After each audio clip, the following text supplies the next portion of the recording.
Good morning. I am thrilled to welcome Jon Scheyer as the next head coach of men's basketball at Duke University. Coach K talked yesterday about the importance of success and succession. So when it came time to make that decision for Duke basketball, Kevin and Nina went through a thorough, thoughtful, and rigorous process that you'll hear more about in just a minute. And I could not be more enthusiastic about the outcome.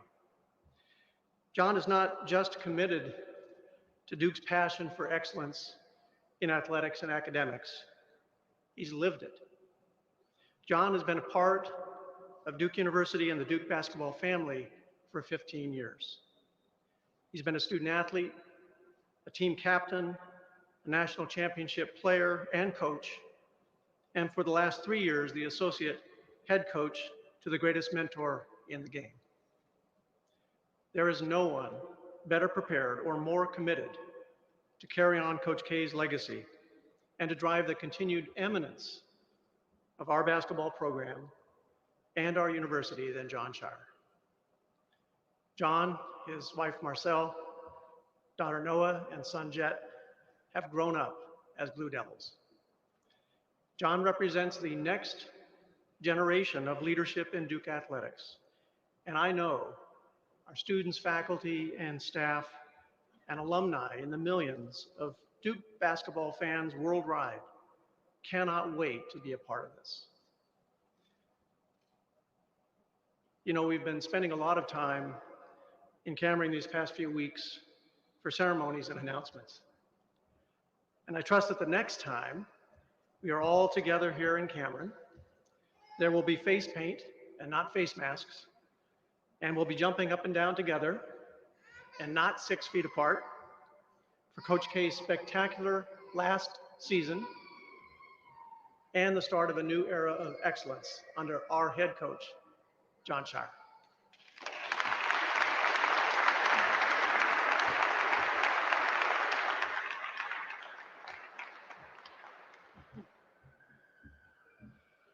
Feels like Groundhog Day, and for our coaches and our staff, we've kind of used that expression liberally here over the last year with COVID every Friday when we met for an hour.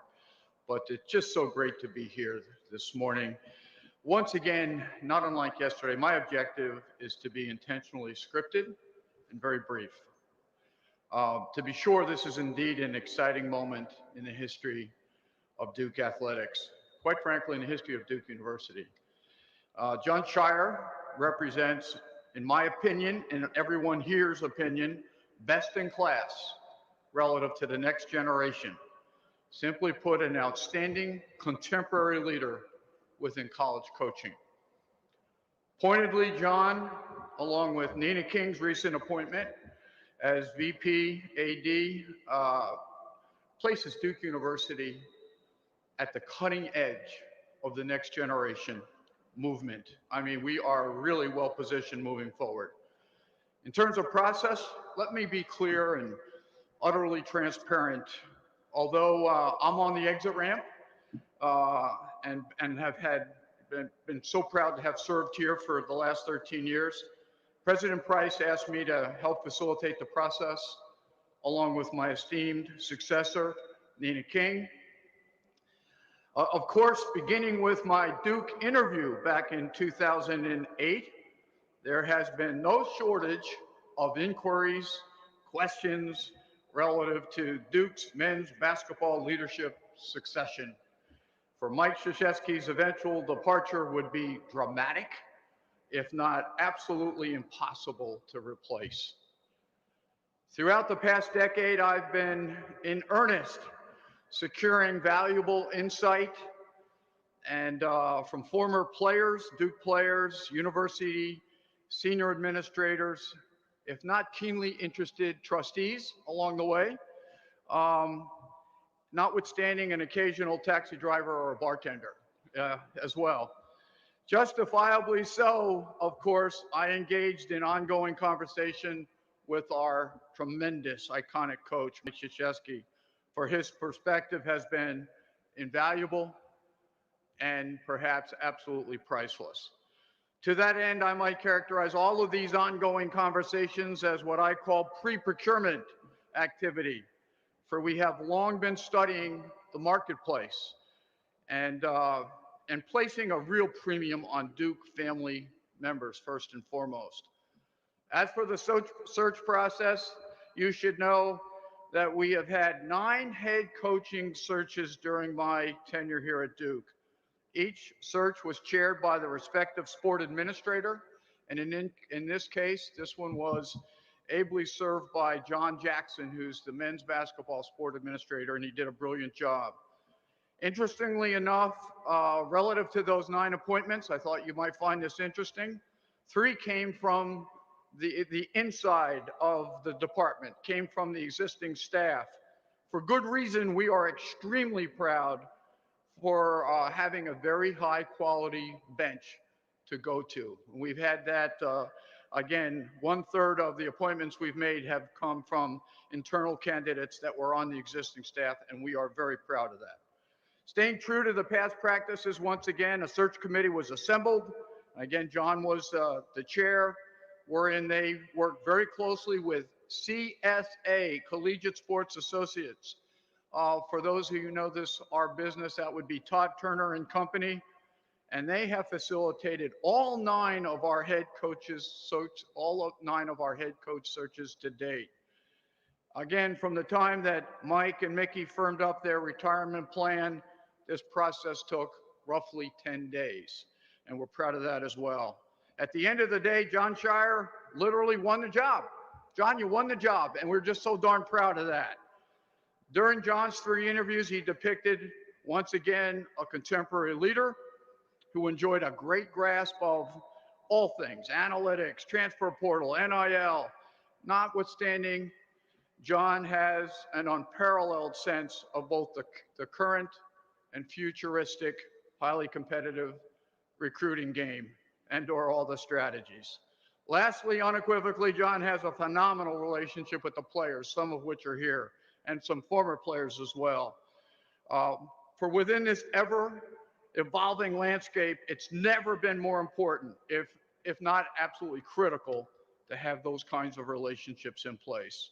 Given all of that, Jon and Marcel, as well as the entire Scheyer family who are here proudly and should be, I'm just so darn proud, Jon, and I've said to you 3 or 4 times, the fact that you won the job, and you did it intellectually, emotionally, and passionately. I'm just really proud.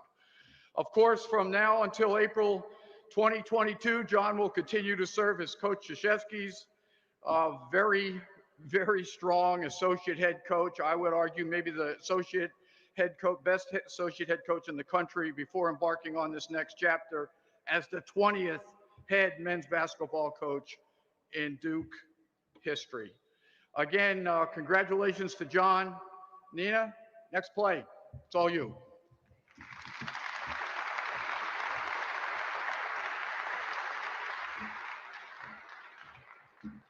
Right. Good morning again. Third in the lineup again means I'll be brief again. I am thrilled to be here along with President Price and Kevin White to introduce Jon as our next Duke men's basketball head coach. Simply put, Jon Scheyer is Duke. As you know, he came to Duke in 2006 and enjoyed an outstanding career as a student athlete. His blood, sweat, and tears are in these hardwoods.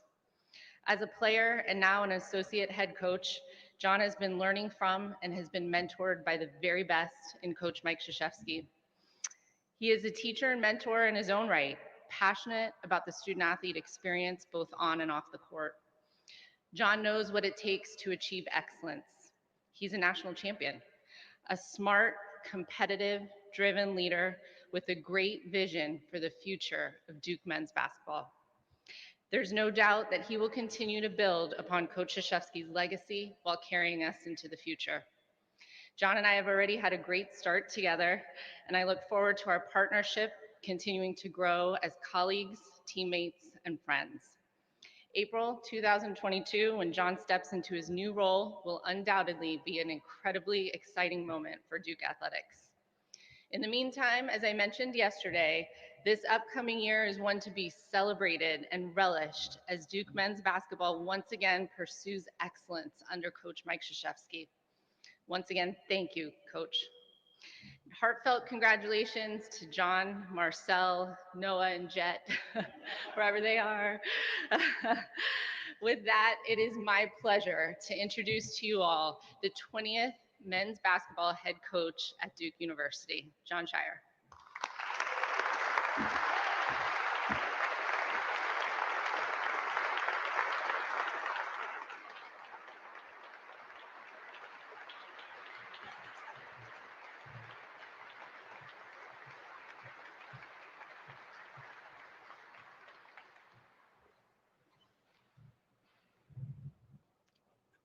So I don't want to break any tradition yet.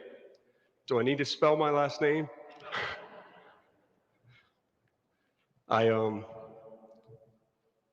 This is incredibly exciting. President Price, Kevin, Nina, thank you so much for this incredible opportunity. You know, Coach talked yesterday about the power of belief, and I won't take a moment for granted the belief that you've put in me. I am incredibly grateful and so thankful for this opportunity. This has been an indescribable 48 hours for me. It's been surreal. The amount of messages, texts, calls. It's a pretty cool moment.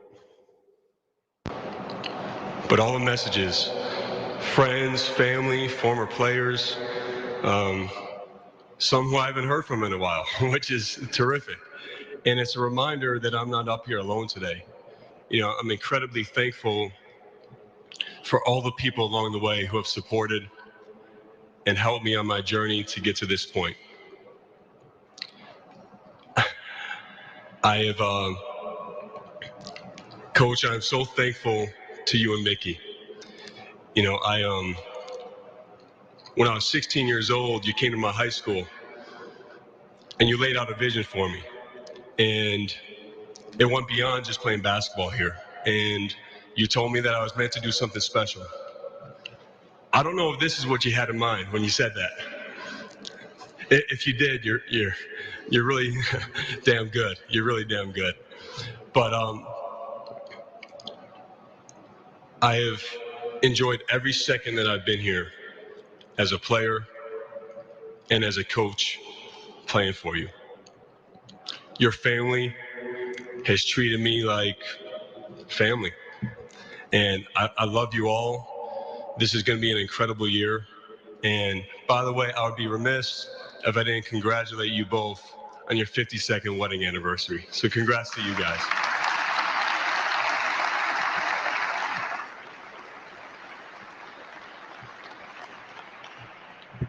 But you did put your belief in me, put your belief in those guys over there as well. Even when we lost 4 in a row my freshman year. Twice, by the way, which you mentioned the dark moments you had yesterday at times. I think you were referring to my freshman year. I felt responsible for that. But not many coaches would tell their team that they were going to win a national championship in the midst of a 4-game losing streak, and you did that. You spoke, we listened, we believed in you immediately, and we did amazing things together. Obviously, winning the national championship is a part of that.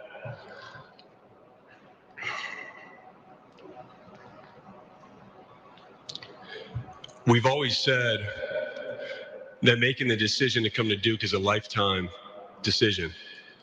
And I learned that firsthand when I graduated from Duke. We won the national championship my senior year. By the way, shout out to a couple of my former teammates back there, Lance Thomas, Brian Zubak, and Nolan Smith. I'm going to get to you later.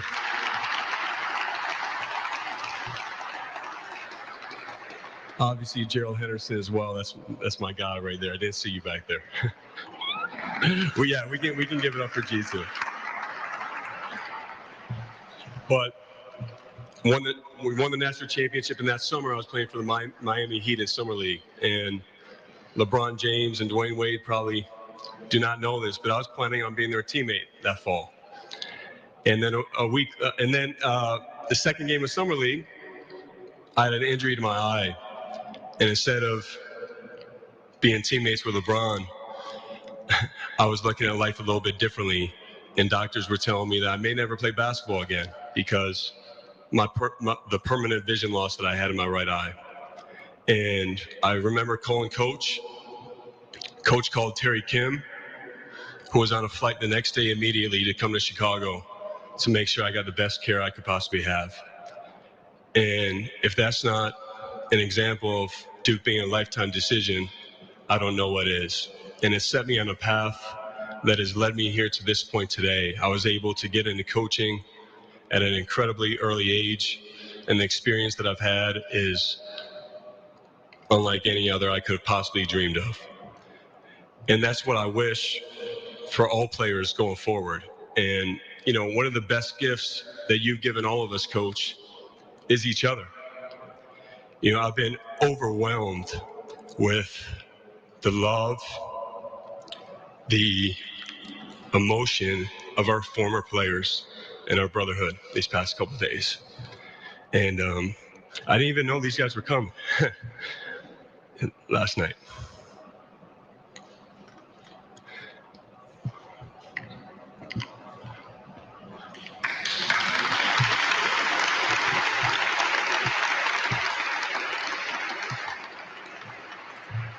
I know the things that I'm saying about Coach, I can speak on behalf of all of our former players.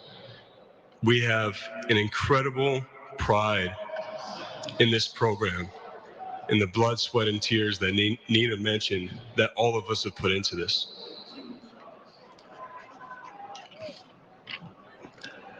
I do want to acknowledge two special members of the Brotherhood, and that's Carrawa and Nolan Smith. Not only were both of them incredible players here, but I've been lucky to know them as great friends, incredible coaches. And I know all three of us cannot wait to make this last year for Coach an incredible one. I appreciate you both, big time.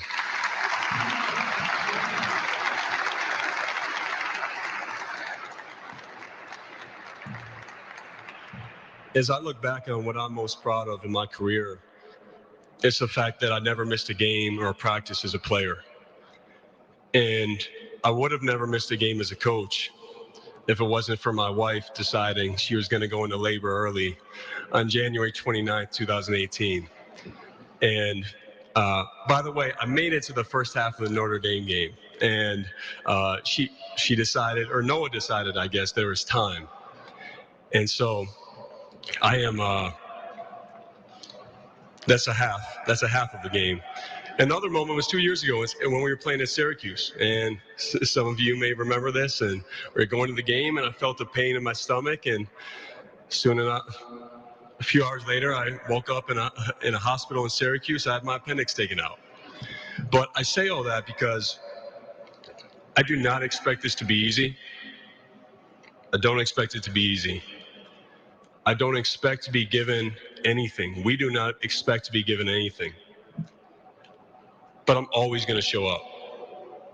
Always going to show up and do whatever it takes to succeed at the highest level here and with the standard that's been set at Duke. It's a privilege and an honor to do that. I realize how important of a time it is for our program, for this university, and I relish this opportunity. We're going to be relentless in our pursuit of championships and in representing this incredible university on and off the court. I am so lucky to be able to call Duke University my home. And I promise you, I'm going to cherish it every single day. As excited as I am about the future, my focus is on this upcoming season and making it the most special we possibly can. We have an amazing group of players, some who are here today somewhere, They're here somewhere. I don't know where they are. There you guys are. We can give it up for them too.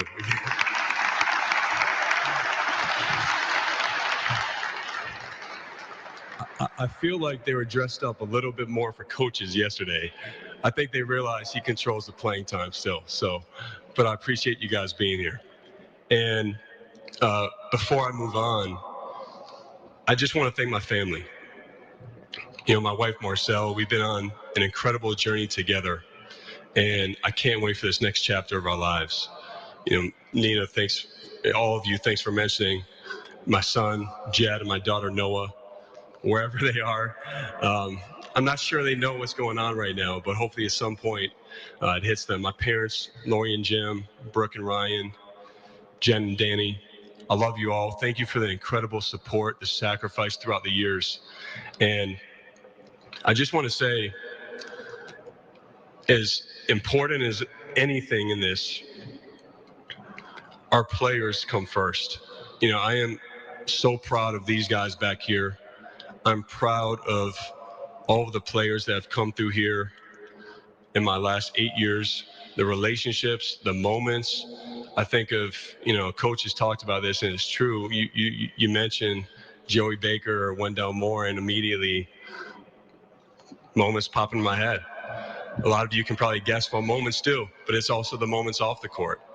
And so I'm looking forward to the future, but my main purpose and goal right now is to be the best assistant coach I possibly can and to have an amazing year this year.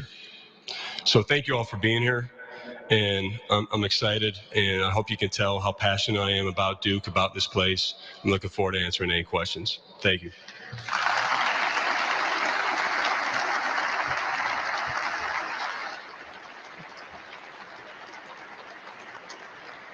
Jon, thank you very much. Congratulations. Thank you. We have a number of questions in queue from our media that have gathered here, and we'll follow the same protocols we did yesterday. If you have a question, I'll call on you, and if we can use the mics and be ready in queue for the next question to move it along. And when you come up and ask a question, please introduce yourself, name and affiliation, and you may take your mask off when you do so. We'll start here on the right mic, C.L. Brown, followed by Brendan Marks.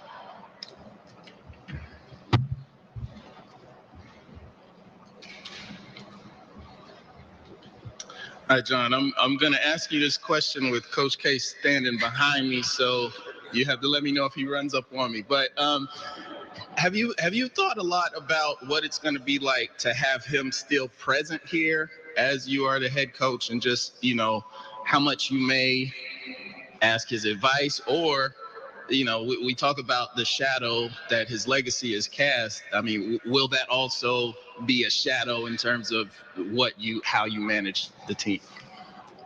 Well, it's no secret the amazing success that Coach has had here, and following him is incredible because of the foundation that's been laid. I know there's going to be expectations that come with that, and I think I knew that beforehand. I especially knew that after Jay Bilas said it's the hardest job in the history of sport. So I appreciate Jay saying that. But one of the best advice that Coach has ever given me, and I remember the exact moment actually. We were out to dinner. It's a long day of recruiting after Peach Jam, and we were just talking about life, about everything. And he shared some advice that he was given when he was young. And that was just to follow my instincts fully.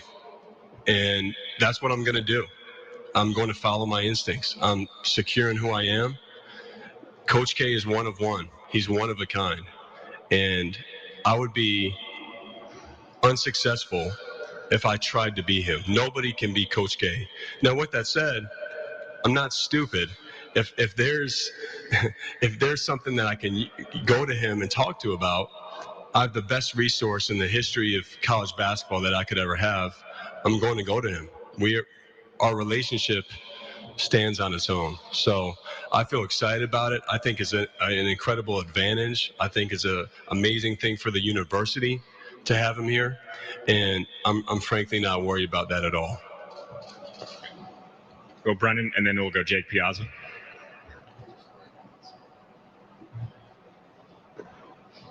Hey, John. Brendan Marks from The Athletic. Congratulations. Thank you. I'm just sort of curious, for you over the next year, what are going to be the most important things to sort of pick up on, I guess, while you're learning on the job, being able to have Coach there at all times? And also, what are the things to you that you think are important in announcing this now, making this public in terms of continuing the succession that Coach talked about yesterday?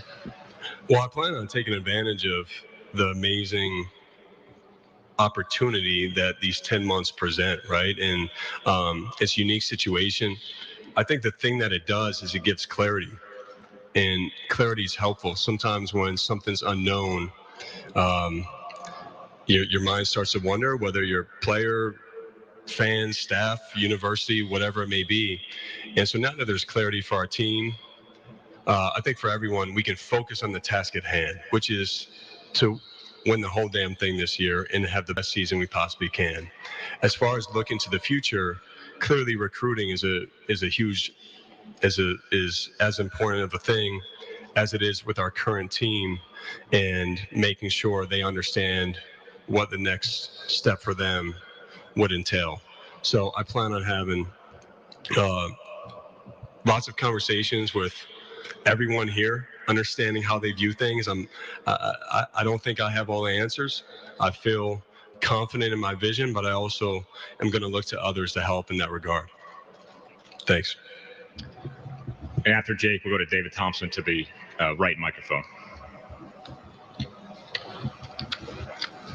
Hi, Coach. Jake Piazza with the Chronicle. Congratulations on the big news. Thanks, Jake. What I wanted to ask you was about the moment. Was it a phone call? How did it happen? And what kind of thoughts and emotions are running through your head when you realize that you're going to be the next Duke head coach? Well, this is no offense to anybody that I've ever been on the phone with, but when I got a call and I saw Nina King's name pop up, it was the best phone call I've ever received in my life. Well, I didn't know that at the time, but after Nina said she wanted to have another Zoom call at the beginning, I didn't feel very good. But then it was the best news I could have ever received. After talking with President Price right after, I was speechless. I didn't really have the words for you, President Price, but it was because of what a surreal moment.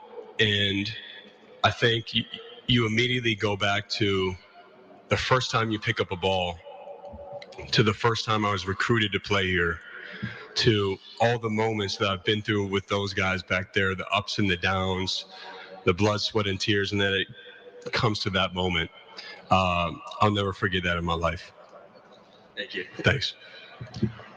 After Dave, it'll be Shane Smith. Back to this mic.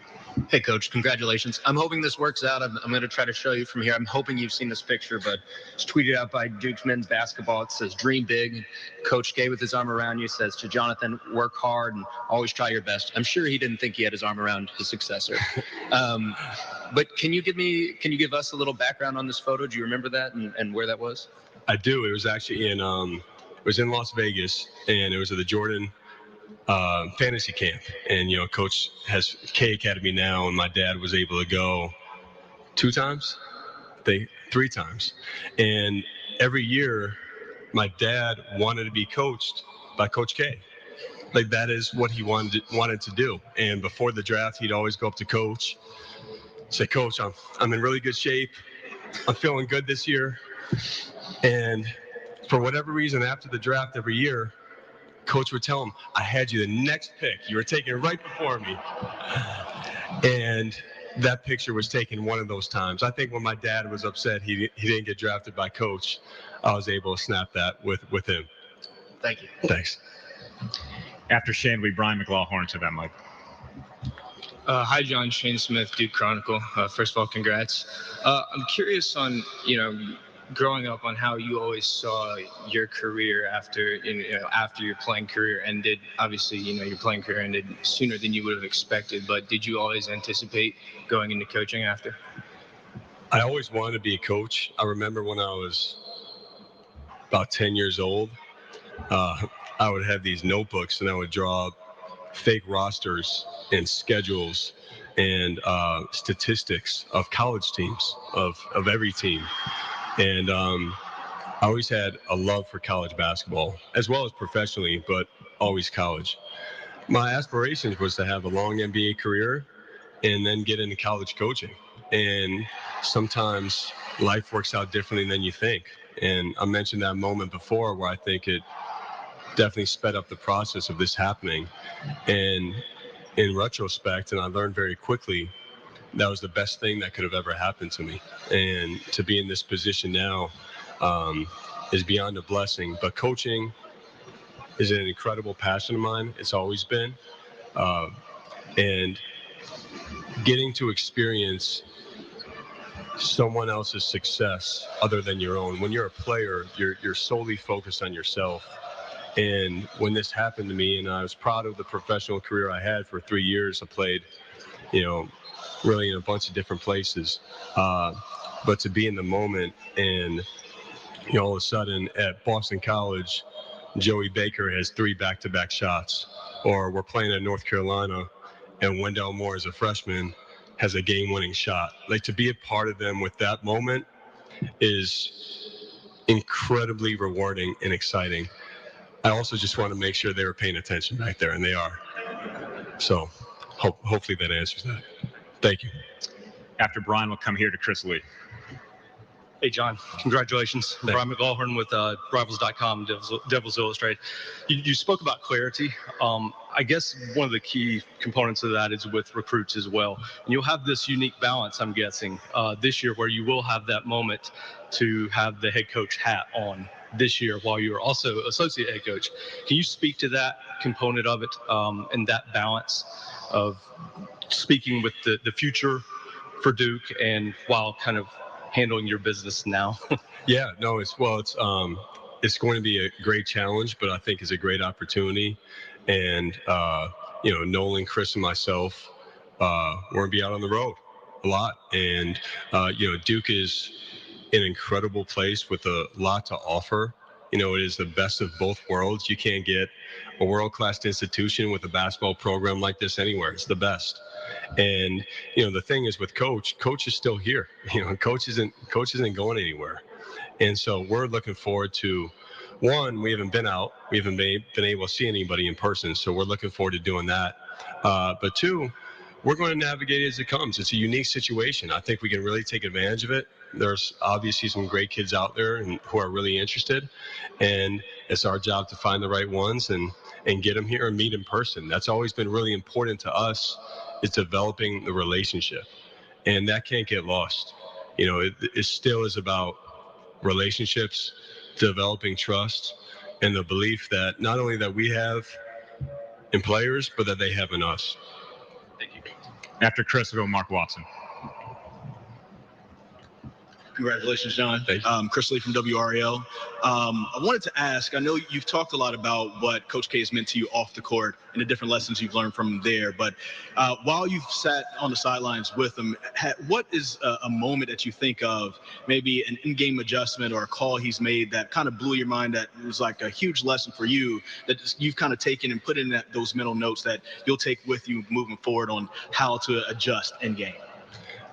I think the thing that you can't just pick up from watching Coach on TV or from afar is his feel that he has in huddles. I could point to many different times. I'll just take one example, the 14-15 season. We're playing North Carolina at home, and we're down by 7 with a minute and a half to go. And he pulled in all of our players. He said, "We're going to win this game." And he can only speak for himself. I don't think he would say that if he didn't believe it. Like, he doesn't say that every time we're down 7. But something told him in that moment, we're going to win this game if we do X, Y, and Z. And he laid it out. Players believe. And we went out, tied. We ended up tying the game. Tyus Jones had 7 points right at the end of regulation, and we won in overtime. But that's an example of just the feel. I give you one X and O's, which is probably one of the more hectic situations we've been a part of since I've been here. But it's when Cam Reddish hit a game-winning 3 down in Florida State, which I'm sure some of you remember that game. And it was a crazy sequence where we called a timeout. Coach drew up about 3 different plays because there was stoppage to check the clock. Leonard Hamilton called the timeout. There might have been one more. And on the third and final play, he said, all right, here's what's going to happen. And literally what he said was going to happen.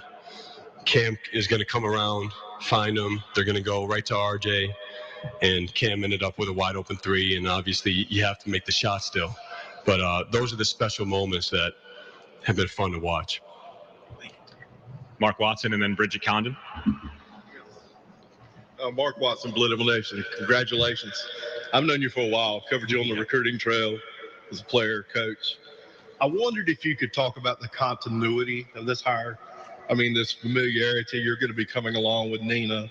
You're going to have a lot of good support around you, but more so about Nolan, how you two have been together so long, and how that's going to help you just knowing these guys and having them in place from day one.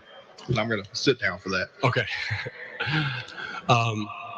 Well, first of all, I think it's an amazing opportunity with Nina and myself. We've had many conversations.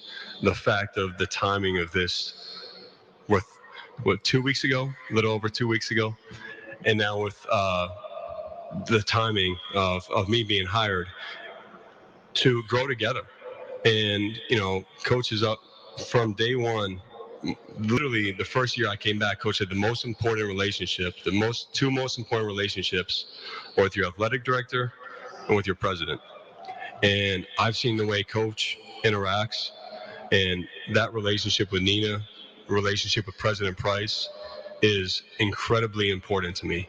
And I plan on doing everything I can to make sure I follow their lead, I follow their direction, and our program is going to represent what they want it to be. As far as Nolan goes, I'm going to throw Chris Carrawa in there as well. Although Nolan and I had the amazing experience of playing together for 3 years. We have been through a lot together, and he is. I think you all know what an amazing personality he has, and to go through this with both Chris and Nolan gives me a great deal of confidence. You know, we are on the same wavelength. We've had conversations, one, how we can be as supportive as possible this year, how we can, like I said, focus on the task at hand, but two, build for the future and play off one another, just like we did on the court. And, you know, so we're going to continue to do that. It's going to be something where we have to figure it out as we go along, because this is unprecedented. This hasn't happened before. But there are not two other guys I'd rather do it with than Chris and Nolan. I also want to say the staff that we have, our entire staff, is incredible. The infrastructure that we have in place, we are in an amazing position to move forward. And I can't wait to work with, hopefully most of you are here, with each and every one of you as we move forward. So thanks for the question, Mark. Bridget Condon and then Barry Jacobs. Hi, John. Bridget Condon from ABC 11. Coach K's legacy is one we've heard, for years, yesterday especially, too. It's going to be here forever. It's not going to be erased. But now you have the opportunity to create your own legacy. What do you want your legacy to be? Well, I haven't even gotten that far. I've tried to, one in these last 48 hours, take it all in and be in the moment. And I plan on doing that every step of the way this year. And, as far as my legacy goes, I literally have not gotten that far. I would like to think that everyone who knows me well knows I show up every day. You can depend on me every single day. And, I think as far as my basketball knowledge and coaching instincts, I think only time, it'll take time for everyone to get a great understanding of that. But I show up every day, and I'm going to take that as it comes. Thank you. Barry Jacobs and then Jim Sumner.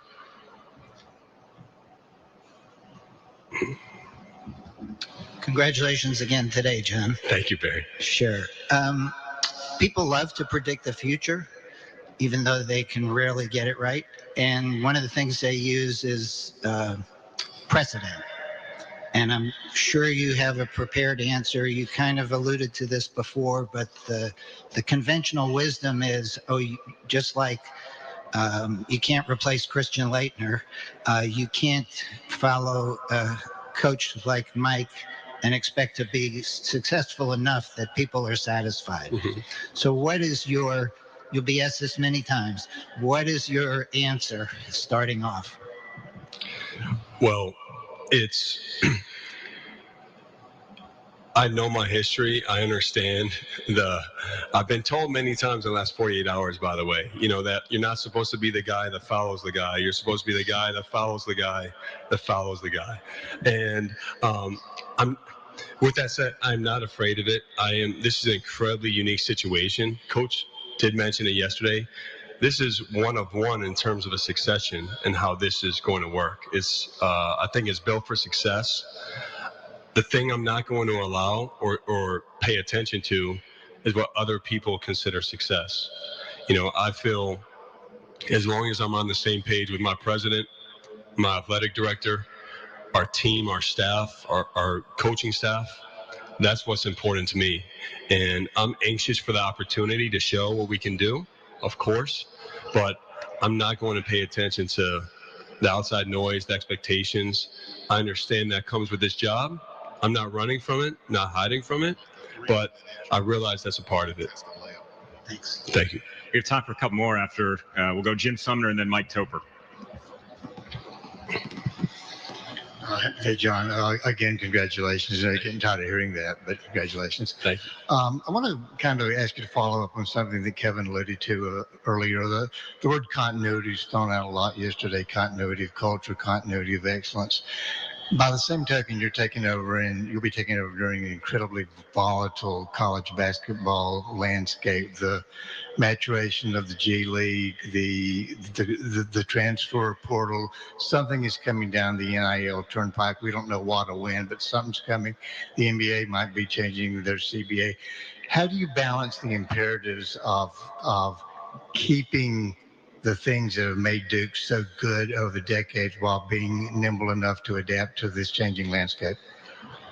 Well, we've been fortunate to have to adapt throughout the time that I've been here. And obviously this is a time where it's changing more than ever. I think it's changing for the better. It's a great time for our players. I think Duke and I think our program is in the best position to move forward in this new landscape with NIL, with the competing leagues like you had mentioned, the professional leagues. It's great to have those options for kids. It's great. The right kids will still want to come to Duke, and I feel confident in that. And Nolan, Chris, and I have talked about it. We've talked about it with Coach. Building a team where we have a balance with stability, with older players, that's been a great recipe for us, as well as really talented players who may go on to do amazing things sooner. So the balance is what we're looking for. But Duke is in an amazing position. Feel we're in an amazing position to move forward successfully. All right, last question to Mike Topper.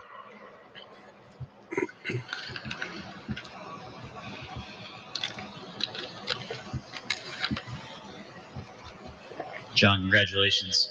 You talked a little bit about recruiting, and my question is, as a first-time head coach, what will be your strategy to attracting recruits to Duke? And again, in a role as the head coach, can you describe how helpful it might be to have former Duke players kind of making up the staff in that regard? Well, for Chris, Nolan, and myself, as former players, we're incredibly protective over who comes into our program. And, we've walked it. We've been here from multiple perspectives. So I think it brings a level of credibility. We know the pressure, we know the expectations, and in some ways that can even go up.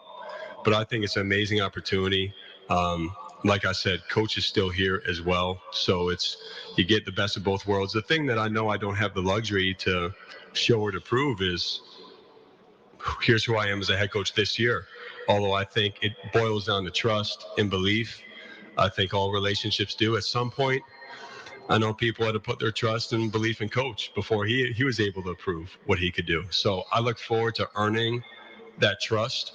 And I know Nolan and Chris do as well. Thank you. John, thank you very much. Thank you. Can I just say before we go, I see Coach Lawson and his staff up here, and congratulations on making it to the Olympics. We'll all be rooting for you. Thank you all for being here. I know baseball, right, is about to, not tee off, not tip off, but they're about to play and excited and rooting for them. So thank you so much for being here. Thank you. An emotional Jon Scheyer